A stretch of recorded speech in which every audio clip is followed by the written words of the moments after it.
அவனோட கர்மா வினையோட பங்கு என்ன? மொத்த மனித பிறப்பே கர்மாவை ஒத்துதான். இப்போ ஒரு தாய் வயிற்றுல ஒரு கிராமம், ஒரு 10 தாய்மார்கள் குழந்தை பெற்றுக்கிறாங்க.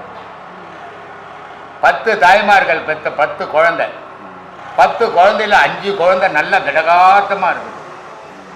5 குழந்தை ஒன்றுல கண்ணு இல்லை, ஒன்றுக்கு கால் இல்லை, ஒன்றுக்கு வாய் பேச வாய் இல்லை, ஒன்றுக்கு காது கேட்கல. இது ஏன் ஏன் இந்த மாற்றம்? 10 ஒரே இடத்துல பிறந்தது.